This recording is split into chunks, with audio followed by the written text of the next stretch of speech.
You've been to a funeral. Maybe once, maybe many times. You wore dark clothes. You stood in rows. Someone spoke about the person who was gone. You shook hands. You said, "I'm sorry for your loss." Then you drove home, made dinner, and went to bed. You've sent a sympathy card. You've left flowers at a grave. You've stood in silence for a moment when someone told you a friend's parent had died. None of that required thought. You didn't invent those rituals. You inherited them, passed down through so many generations that they feel instinctive, automatic, as natural as breathing. But here's what should stop you cold. Those rituals didn't always exist. There was a time, a very long time, when no human on Earth had ever buried anyone. No funeral. No grave. No flowers. No moment of silence. Nothing. And then something changed. The question is, what? What happened the first time a human being looked at a dead body and decided that this moment required more than just walking away? What happened the first time someone dug a hole, placed a body inside, and covered it up?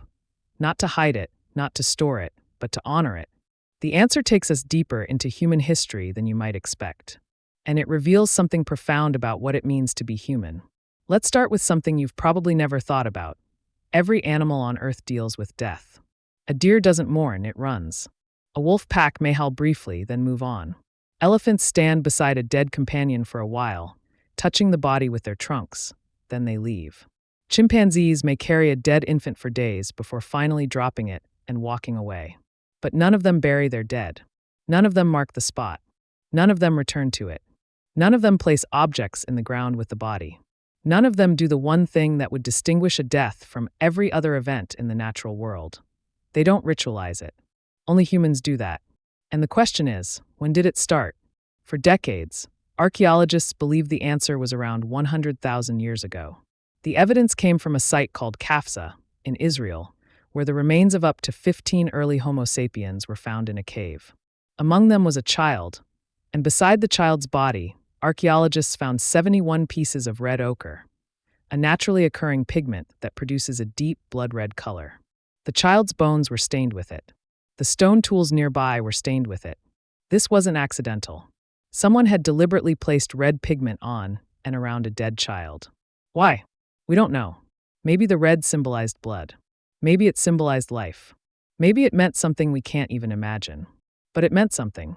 And that intention, that deliberate act of marking a death, may be the earliest evidence of symbolic behavior in human history. But Kafsa might not even be the beginning. In 2023, anthropologist Lee Berger and his team made a claim that shook the scientific world. Deep inside the Rising Star Cave system in South Africa, they found what they believe is evidence of deliberate burial by a species called Homo naledi, a small-brained, upright-walking hominin that lived over 240,000 years ago. Let that sink in. Homo naledi had a brain roughly one-third the size of ours. They didn't make complex tools. They didn't paint cave walls. But according to Berger's team, they carried their dead through narrow, pitch-black cave passages and placed them in specific locations. Deliberately. Repeatedly. Over time. The claim is deeply controversial. Critics argue the bodies could have been washed in by water, or that the cave was simply a place where bodies were dumped, not buried. But if Berger is right, it means the impulse to do something intentional with your dead is far older than we thought. It may predate modern humans entirely. It may not require a big brain.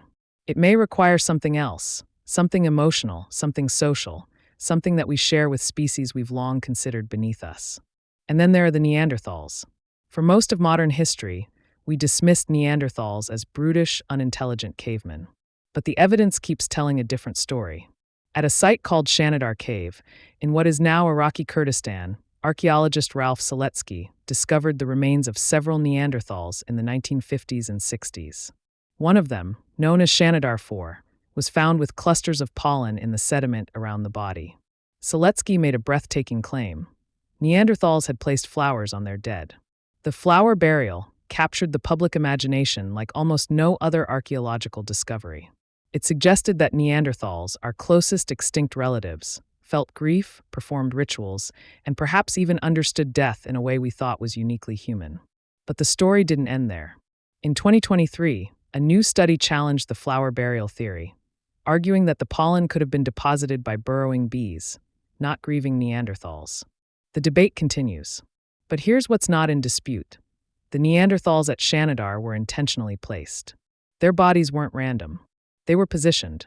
And that positioning required a decision to treat this moment as different from every other moment. Now, if you want to see what happens when death ritual reaches its full expression, you have to go to a place called Sungir in Russia, about 150 miles east of Moscow. Dating to roughly 34,000 years ago, Sungir is one of the most extraordinary Paleolithic sites ever discovered. And what was found there changes everything we think we know about ancient humans and death. 2 children, a boy about 12 years old and a girl about 10, were buried together, head to head. They were covered in red ochre. But that's not what stunned archaeologists. The children were adorned with over 13,000 ivory beads. Beads that, by experimental estimate, would have taken approximately 10,000 hours to produce. That's over 3 years of continuous labor for a single person. The boy wore a foxtooth necklace. The girl had ivory spears placed beside her. They were dressed in clothing decorated with beads. Clothing that has long since decayed, but whose bead patterns left impressions in the ochre-stained earth. Think about what that means. A hunter-gatherer society. People living on the edge of survival, where every calorie matters, where every hour of labor could mean the difference between eating and starving. Spent thousands of hours making decorative beads for 2 dead children. They weren't making weapons. They weren't making tools. They weren't hunting or foraging. They were making ornaments for the dead. Why? Because those children mattered. Because their loss was felt. Because the community needed to do something enormous, something costly, something irreplaceable, to acknowledge that these lives had weight. That's not survival behavior. That's meaning-making behavior. And it may be the most human thing our species has ever done. Here's what connects Kafsa, Rising Star, Shanidar, and Sungir. At every one of these sites, across hundreds of thousands of years and thousands of miles, humans, and possibly our pre-human relatives, did the same thing. They stopped. They acknowledged. They acted with intention. They treated death as an event that required a response beyond instinct. No other animal does this. A wolf doesn't place a bone in the ground with its dead packmate. A chimp doesn't coat a dead infant in red pigment. An elephant doesn't spend 3 years carving ivory beads for a companion it lost. Only we do that, and we've been doing it for longer than we've been human. The funeral you attended, the dark clothes, the silence, the flowers, that ritual isn't modern. It's ancient. It's older than civilization, older than agriculture, older than language as we know it. It may be older than our species. It may be the oldest human behavior we still practice, essentially unchanged in its emotional core. The refusal to let someone simply disappear. When you stood at that grave, when you placed those flowers, when you said, "I'm sorry for your loss," you were doing something that a Neanderthal did 70,000 years ago. Something that a small-brained hominin may have done 240,000 years ago. You were doing the most human thing there is, recognizing that a life has ended, and that ending matters. Grief may be the oldest emotion we carry. Not fear. Fear is older, shared with every animal that ever lived. Not anger. Anger belongs to the lizards in our brain. But grief? The specific, aching, deliberate act of mourning? Of stopping your life, of marking the absence, of creating a ritual around loss? That's ours. That might be the thing that made us human in the first place. The next time you attend a funeral, don't just go through the motions. Look around. Look at the flowers. Look at the silence. Look at the deliberate, intentional way people gather and mark this moment. And realize you are participating in the oldest ritual our species knows. Older than writing. Older than farming. Older than fire, maybe. A ritual that began when a creature that looked something like you looked at someone who would never move again and thought, "This deserves more than walking away." If you found this interesting, subscribe for more videos on the hidden science behind human behavior.